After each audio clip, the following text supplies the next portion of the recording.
الحمد لوليه والصلاة على آلها أما بعد فأعوذ بالله من الشيطان الرجيم بسم الله الرحمن الرحيم ثاني اثنين إذ هما في الغار صدق الله مولانا العظيم مولاي صل وسلم دائما أبدا على حبيبك خير الخلق كلهم. محترم ناظرین کرام، ہماری آج کی گفتگو کا موضوع بھی تاجدار صداقت کے حوالے سے ہے کہ حضرت ابوبکر صدیق رضی اللہ تعالیٰ عنہ کا پاکیزہ کردار، آپ کی پاک سیرت، آپ کی حیات پاک ہمارے لیے مشعل راہ ہے. اس کا ہر ورق، اس کا ہر پہلو، ہر حوالہ قابل تقلید ہے. آج حضرت ابوبکر صدیق رضی اللہ تعالیٰ عنہ جو بیمار پرسی مریضوں کی کیا کرتے تھے، اس کے حوالے سے، اور یتیموں کے کام آیا کرتے تھے، مسکینوں کو کھانا کھلایا کرتے تھے، خلق خدا کے حوالے سے حضرت ابوبکر صدیق رضی اللہ تعالیٰ عنہ اور سپیشلی مریض کی عیادت کرنا. ناظرین کرام، مریض کی عیادت کرنا بہت بڑا اجر، بہت بڑا ثواب اور اللہ کی رضا کا یہ کام ہے. حدیث شریف بہت مشہور ہے، یقیناً آپ نے سن رکھی ہوگی کہ اللہ تبارک و تعالی روز محشر یہ فرمائے گا کہ اے بندے، میں بھوکا تھا، تو نے مجھے کھانا نہیں کھلایا. اے بندے، میں پیاسا تھا، تو نے مجھے پانی نہیں پلایا. اے بندے، میں بیمار تھا، تو نے میری عیادت نہیں کی، بیمار پرسی نہیں کی، تیمار داری نہیں کی.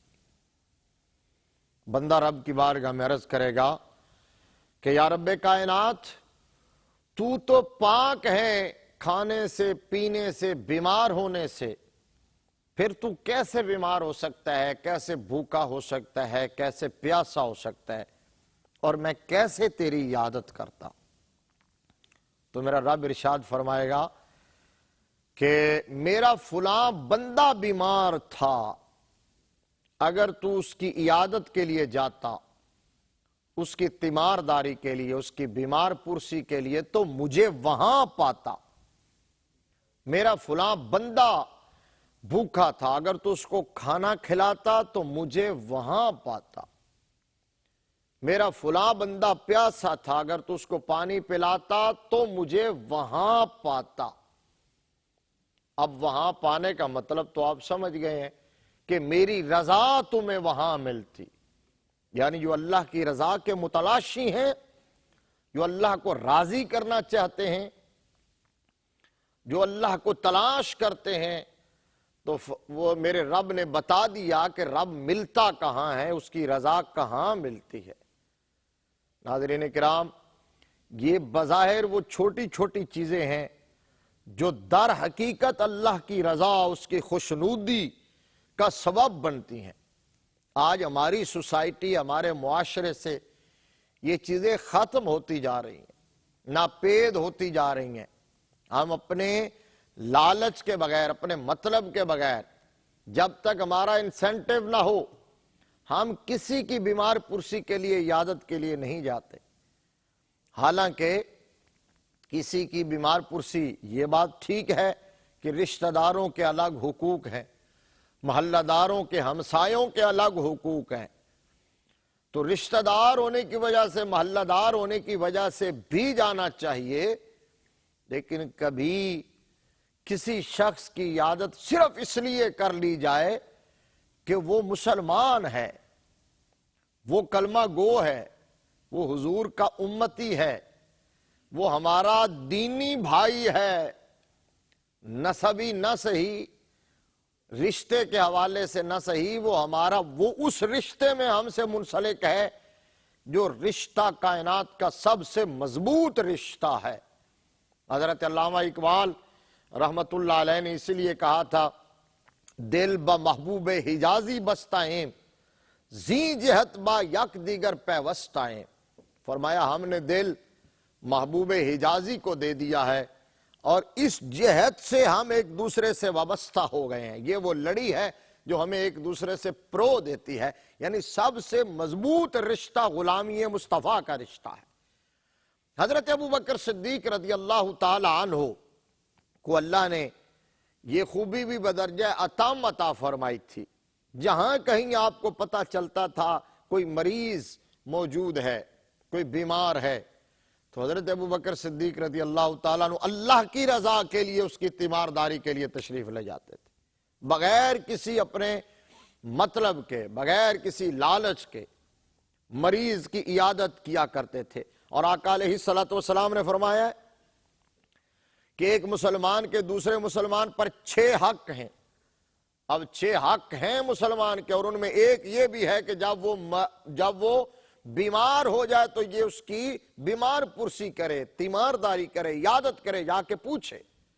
یہاں یہ نہیں کہا گیا کہ ایک بھائی کے یا ایک ہمسائے کے یا ایک رشتہ دار کے، یہاں للمسلم علی المسلم 6 خصال ہیں۔ ایک مسلمان کے دوسرے مسلمان پر 6 حقوق ہیں، ان میں سے ایک یہ ہے کہ جب وہ بیمار ہو تو یہ اس کی عیادت کرے۔ نبی رحمت صلی اللہ تعالیٰ علیہ وآلہ وسلم نے ایک دفعہ نماز پڑھائی فجر کی، کنز العمار شریف کے اندر یہ روایت موجود ہے۔ فجر کی نماز پڑھانے کے بعد آقا علیہ السلام اپنے اصحاب کی جانب متوجہ ہوئے، صحابہ اکرام رضوان اللہ تعالیٰ علیہ اجمعین سے محو گفتگو ہوئے، محو ہم کلام، آقا علیہ السلام ہم کلام ہوئے، محو کلام ہوئے، محو گفتگو ہوئے۔ تو سرکار نے سوال کیا صحابہ سے، بڑی ایمان افروز بات ہے۔ آقا علیہ السلام نے فرمایا، بلکہ یوں کہہ لیجئے 4 سوال حضور نے فرمائے نماز فجر کے فوراً بعد۔ فرمایا تم میں سے آج روزے سے کون ہے؟ فرمایا تم میں سے آج کسی مسکین کو کھانا کون کھلا کے آیا ہے؟ تم میں سے آج کسی مسلمان کا جنازہ کون پڑھ کے آیا؟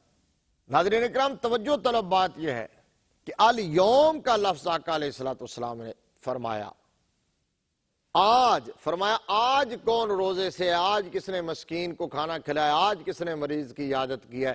آج کس نے کسی مسلمان کا جنازہ پڑھا ہے؟ ابھی تو دن کا آغاز ہو رہا ہے، نماز فجر کے فوراً بعد سوال کیا، اور عرفی دن تو شروع ہی نہیں ہوا، سورج ابھی طلوع نہیں ہوا۔ لیکن دیکھیے 4 سوالات آقا علیہ السلام نے صحابہ سے کیے، اور چاروں کے جواب میں جو زبان گویا ہوئی نعم کے ساتھ کہ ہاں آقا یہ کام میں کر کے آیا ہوں، وہ زبان کسی اور کی نہیں تھی، وہ نبی کے یار غار صدیق اکبر رضی اللہ تعالیٰ۔ 4 سوالوں کے جواب آقا علیہ السلام نے جب فرمایا کہ آج روزے سے کون ہے؟ حضرت ابوبکر صدیق نے عرض کیا آقا میں۔ آج کسی مسکین کو کھانا کون کھلا کے آیا ہے؟ تو عرض کیا میں۔ آج کسی مریض کی عیادت کون کر کے آیا؟ عرض کیا میں۔ آج کسی مسلمان کا جنازہ کون پڑھ کے آیا؟ عرض کیا میں۔ حضرت ابوبکر صدیق رضی اللہ تعالیٰ عنہ کی یہ شان ہے کہ ابھی فجر کی نماز کے لیے آئے ہیں، آنے سے پہلے پہلے اتنی نیکیاں کر کے آئے ہیں۔ نماز فجر میں حاضر ہونے سے پہلے پہلے اگر کوئی وہاں فوت ہوا تھا تو اس کا جنازہ بھی پڑھ آئے ہیں، کسی مریض کے بارے میں خبر ملی تو اس کی بیمار پرسی بھی کر آئے ہیں، مسکین کے بارے میں پتہ چلا اس کو کھانا بھی کھلائے آئے ہیں، اور اللہ کے فضل سے روزہ بھی رکھ کے آئے ہوئے ہیں۔ اس لیے حضرت ابوبکر صدیق کی برابری کرنا اور ان سے آگے نکلنا، حضرت ابوبکر صدیق رضی اللہ تعالی عنہ نے جن لوگوں کی عیادت کی تھی اور جن کے جنازے میں شامل ہوئے تھے اور جن کو کھانا کھلا کے آئے تھے، جو بات میں نے پہلے کہی ہے، وہ کوئی ان کے رشتہ دار نہیں تھے، نسبی رشتہ دار نہیں تھے، خونی رشتہ دار نہیں تھے۔ ان کا جنازہ اس لیے پڑا کہ وہ مسلمان تھا، بیمار کی بیمار پرسی اس لیے کی کہ وہ مسلمان تھا، مستحق کو کھانا اس لیے کھلایا کہ وہ مسلمان تھا۔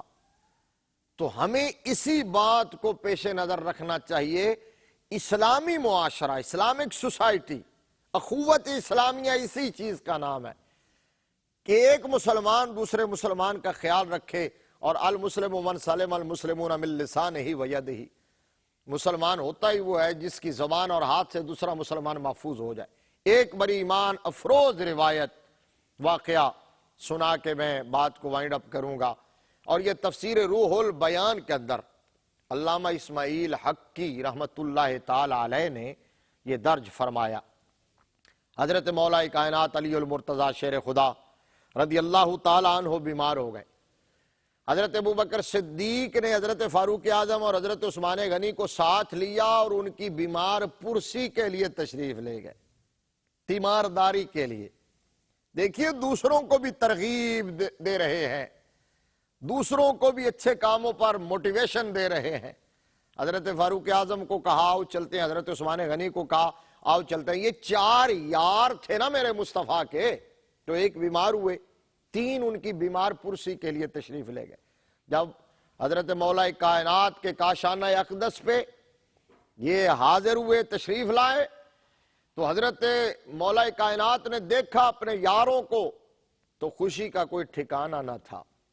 اب سوچنے لگے کہ ان کو کیا پیش کیا جائے، خاطر مدارات کیا کی جائے، تواضع کیا کی جائے۔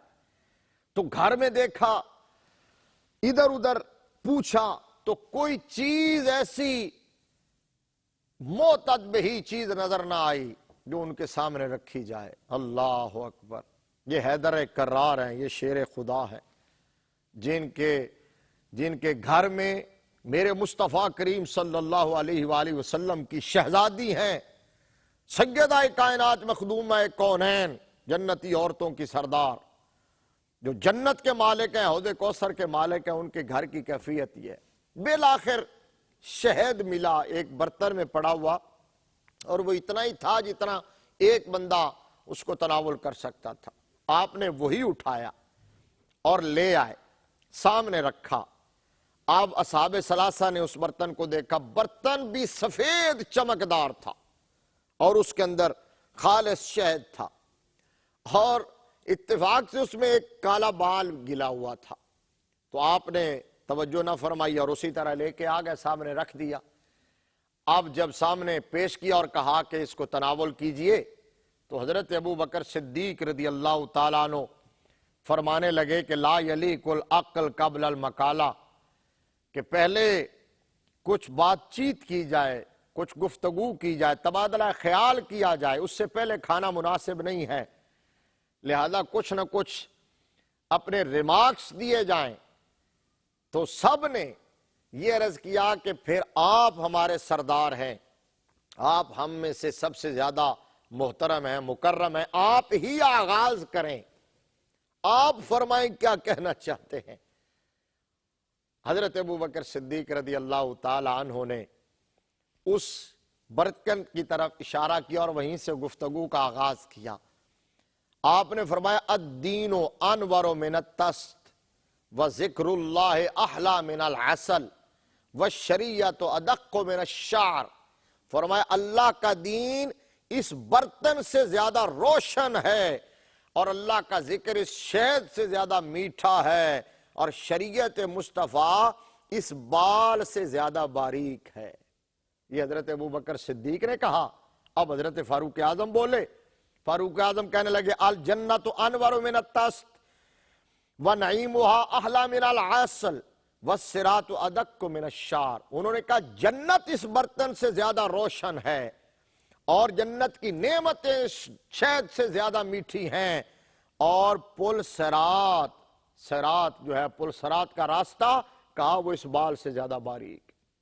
پھر حضرت عثمان غنی رضی اللہ تعالی عنہ نے گفتگو فرمائی، تو انہوں نے کہا القرآن انور من الطست وقراءته احلی من العسل وتفسیرہ ادق من الشعر۔ کہا قرآن اس برتن سے زیادہ روشن ہے، اور اس کی قرات شہد سے زیادہ میٹھی ہے، اور قرآن کی تفسیر کرنا وہ بال سے زیادہ باریک ہے۔ تینوں اپنے ریمارکس پاس کر چکے تو میزبان کی باری آئی، میزبان مکرم مولا کائنات باب مدینۃ العلم۔ آپ نے مسکرا کے فرمایا الضیف انور من الطست وکلام الضیف احلی من العسل وقلبہ ادق من الشعر۔ کہا جو مہمان آئے ہیں وہ برتن سے زیادہ حسین ہیں اور ان کی گفتگو شہد سے زیادہ میٹھی ہے اور ان کا دل اس بال سے زیادہ باریک ہے۔ یہ بڑی خوبصورت روایت، اور اس میں بیمار پرسی اور ہو ہلکا یاراں تو ابریشم کی طرح نرم، رزم حق کو باطل ہو تو فولاد ہے مومن کی عملی تفسیر نظر آتی ہے۔ وآخر دعوایا الحمدللہ رب العالمین۔